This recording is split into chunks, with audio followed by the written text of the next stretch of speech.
당신의 마음에 귀 기울입니다. 너와 나의 공감 이야기. 공감복지 라디오.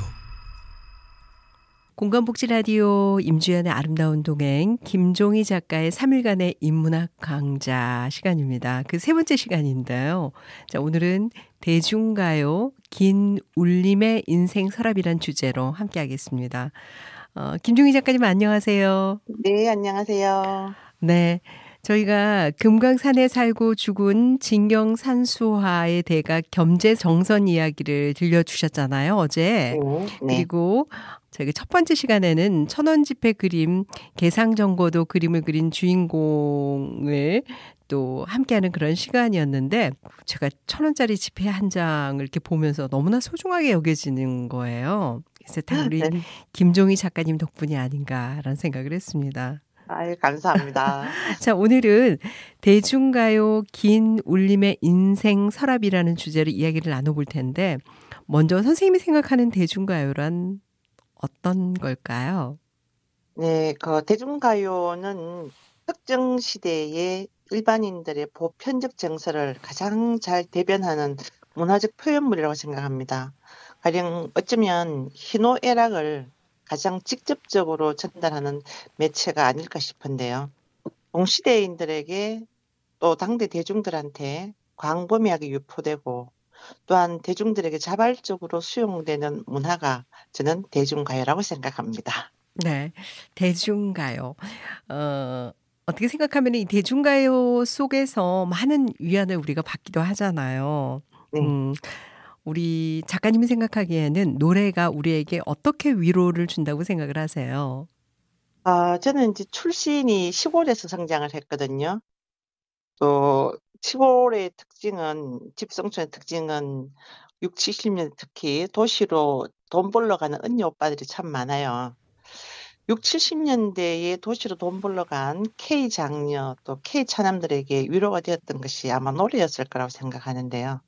가령 나훈아와 남진의 노래를 한번 살펴보면 미치도록 힘들었던 그 순간에 우리가 저 푸른 초원이 그림 같은 집을 짓고 사랑하는 님과 함께 한 100년 살고 싶다는 그 노래가 있지 않습니까? 네. 비록 정말 현실은 고단하고 슬플지라도 언젠가는 행복한 가정을 꾸려서 정말 활락하게 살 수 있다는 희망을 이 노래를 통해서 보는 거죠.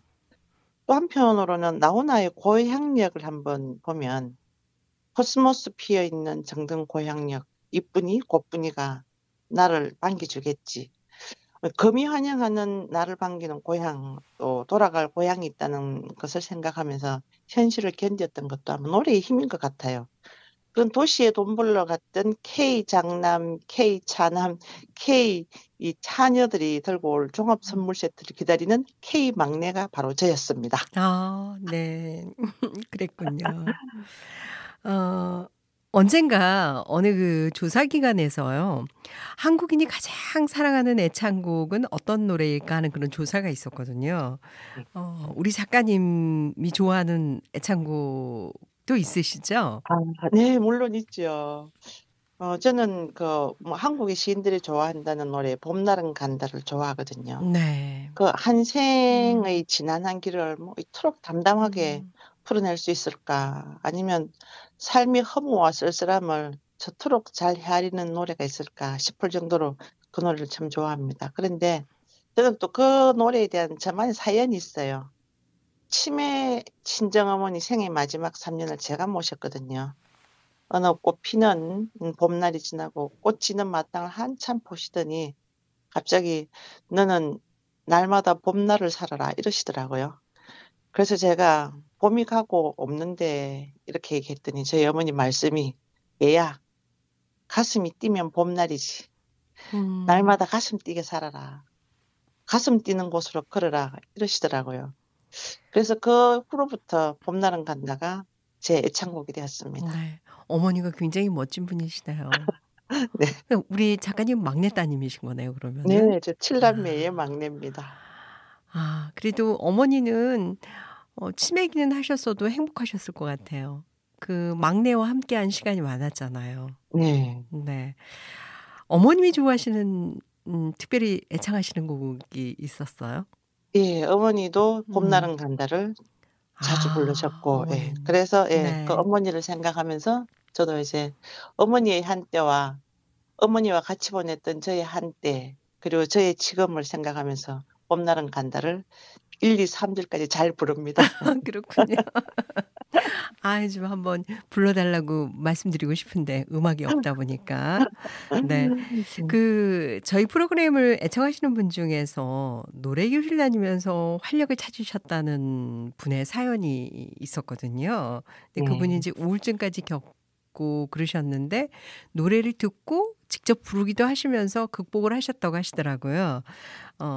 특히 이제 노래 중에서도 우리 생에 어떤 활력을 주는 그런 노래들이 있잖아요. 네. 사실 한국인의 DNA 속에는 특별한 한 가지가 있거든요. 흥이라는 것. 예. 누구나 내재돼 있고 잠재된 이 흥이라는 에너지가 있는데 사실은 이 흥을 제대로 발산할 수 있는 매체가 저는 노래라고 생각합니다.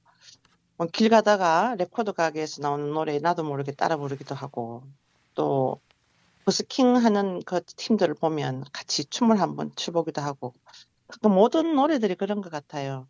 슬프면 슬픔대로 내 슬픔을 또 토로해내고 기쁨은 또 기쁨대로 표현할 수 있다는 데에서 노래는 어쩌면 내 속에 가둬둔 어떤 화를 밖으로 표출하는 것이기 때문에 그 자체가 아마 생에 활력을 주는 것이 아닐까.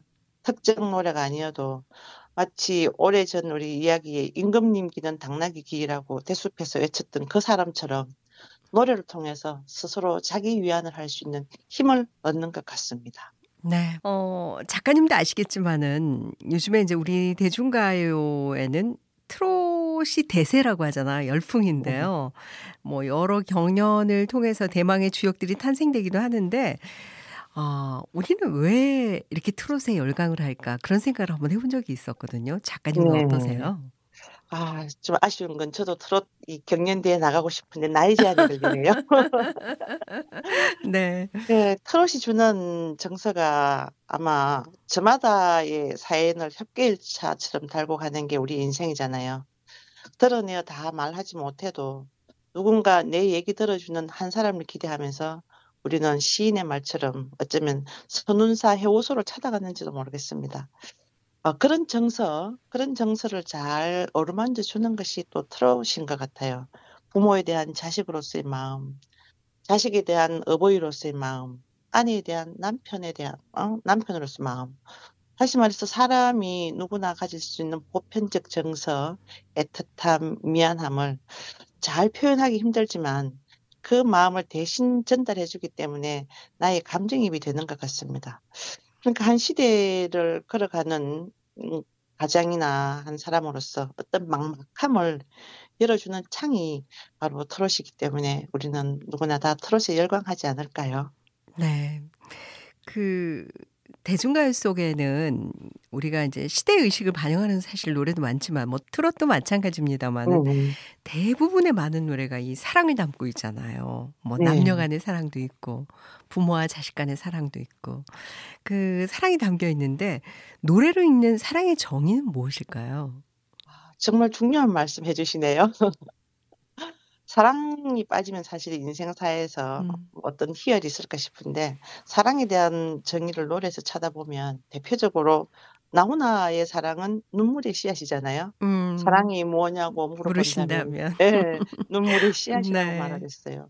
거기에 비해서 심수봉의 사랑은 어제는 울었지만 오늘은 당신 때문에 내일은 행복한 사랑. 네. 음. 사랑은 내가 비록 힘들지라도 그 사랑하는 마음이 있어서 행복한 내일을 열어갈 것이라는 어떤 희망이잖아요.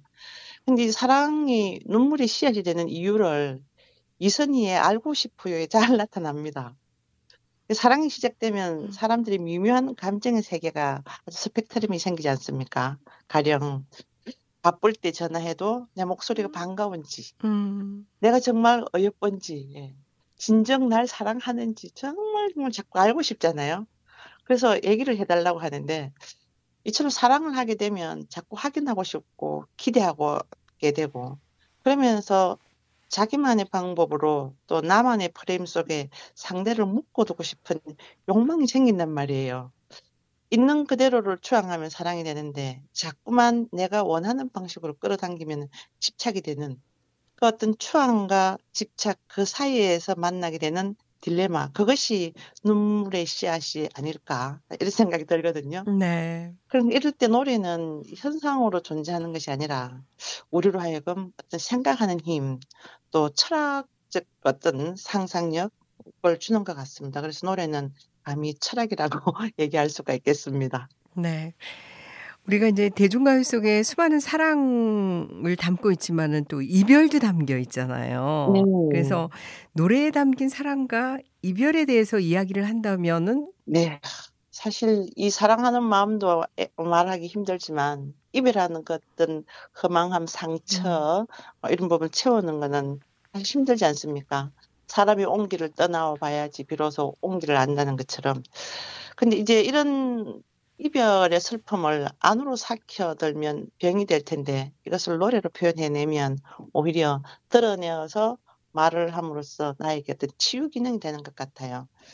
사실 이제 노래에 담긴 사랑과 이별에 대해서 얘기한다면 50년대 전쟁에서 만났던 이별의 부산정거장, 난장의 미아리 고개, 또 그 가운데 척박한 생을 일어서는 힘으로 사랑을 했지만 끝내 이루어지지 못했고 그럼에도 불구하고 사랑했다는 그 기억만으로 나를 살게 했다 했던 힘, 해운대 엘레지도 있지 않습니까? 예. 네.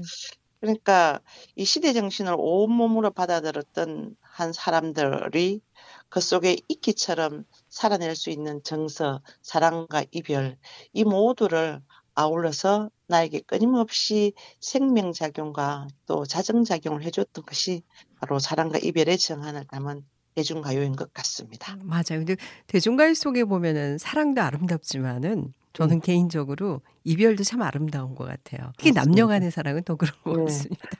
그리고 그래서 네. 어쩌면 우리가 네. 특정 시간이 되면은 그 노래가 네. 생각나잖아요. 맞아요. 어쩌다 생각이 나겠지. 냉정한 음. 사람이지만. 네. 맞아요. 네. 어 우리가 인제 또 차마 말 네. 못할 마음을 담은 노래들도 있잖아요. 네. 뭐 그래서 아마 노래는 나의 페르소나가 되는 것 음. 같습니다. 우리가 또 이 고백을 할 때 겉으로 부끄러워서 말 못하지만 술의 힘을 노래의 힘을 빌려서 얘기하는 것. 그래서 노래는 내 안에 있는 너무나 많은 나를 대변해 주는 나의 다양한 부캐는 아닐까요? 혹시 최근의 가요들에 대해서 어떻게 생각하시는지? 네. 책은 물론 이제 시대별로 또 세대별로 지향하는 바는 좀 다르긴 하겠지만 네네. 그럼에도 불구하고 노래는 세대를 아우르는 힘이 있는 것 같습니다. 음. 그것이 단지 노래라는 이 양태 양상을 넘어서서 저마다의 삶의 위로가 되어 줄 때 우리가 공감의 언어로 확산하잖아요.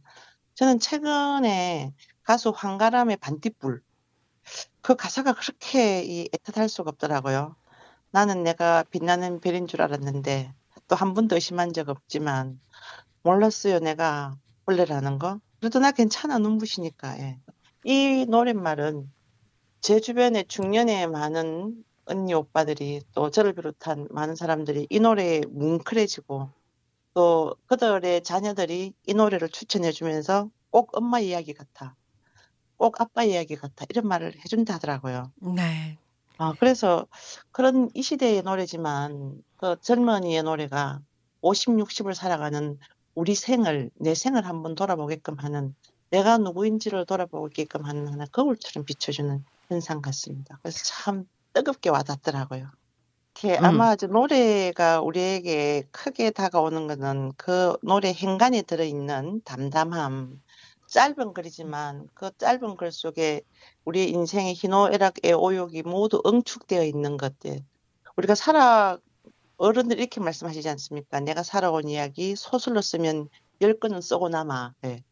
그 10권의 소설이 어떤 대파노라마가 한 곡 노래 속에 응축되어 있지 않는가. 그래서 한 사람의 생을 노래를 통해서 이해하게 되고 또 여성의 삶을 노래를 통해서 우리가 전반적으로 추첨해 볼 수 있는 그런 것이 대중가요가 아닐까 싶고요. 우리가 60년대, 70년대 보면 여성의 삶이 또 노래로 등장하잖아요. 여자의 일생이라든가 동백아가씨라든가. 이전에는 남존 여비, 남성에 비해서 또 여성의 삶이 드러나지 않았지만 여성의 삶을 노래로 통해서 하나의 어떤 스토리, 사회적 어젠다로 끌어낼 수 있었던 것도 아마 노래가 주는 힘인 것 같습니다. 그 노랫말, 또 이 가락이 주는 어떤 우리의 정서, 그 정서를 충족시키고 감각을 비늘처럼 세워 놓는 것, 이것이 노랫말이 주는 힘이 아닐까요? 네. 자, 오늘 대중가요 긴 울림의 인생 서랍이란 주제로 함께하고 계신데요. 앞으로 우리 대중가요가 나아갈 길이랄까? 우리 김종희 작가의 바람이 있다면 어떤 게 있을까요? 네, 빛나려고 애쓰지 않아도 빛나는 밤하늘의 무명의 별처럼 우리는 모두가 하나의 별인 것 같습니다. 사람들이 하늘의 별을 보는 까닭은 그 속에 저마다의 꿈이 빛나고 있기 때문이겠죠. 경험이 언어를 열어간다고 합니다. 저는 청취자 여러분들의 언어에, 또 경험적 언어에 응원의 박수를 무한하게 보내려고 합니다. 네. 김종희 작가의 3일간의 인문학 강좌. 첫 시간에는 절망과 희망이 교차하는 경계에서 어떤 처지에도 글쓰기, 시쓰기를 포기하지 않았던 김여의 이야기가 있었고요. 또 두 번째 시간에는 금강산에 살고 죽은 진경산수와의 대가 겸재정선의 이야기를 또 했습니다. 그리고 오늘 세 번째 시간은 대중가요 긴 울림의 인생 서랍이란 주제로 함께 했는데요. 너무나 유익한 시간이었고 소중한 시간이었던 것 같습니다. 끝으로 한 말씀 해주신다면 어떤 게 있을까요? 네, 비록 우리가 인천과 부산이라는 먼 거리에 있지만 이런 매체를 통해서 청취자 여러분을 만나게 돼서 반갑고요. 아름다운 날마다 순간순간을 영원처럼 걸어가는 청취자 여러분의 삶에 응원의 박수를 보내겠습니다. 감사합니다. 네, 지금까지 김종희 작가님과 함께했습니다. 다시 한번 진심으로 감사드립니다. 고맙습니다. 고맙습니다. 네, 감사드립니다.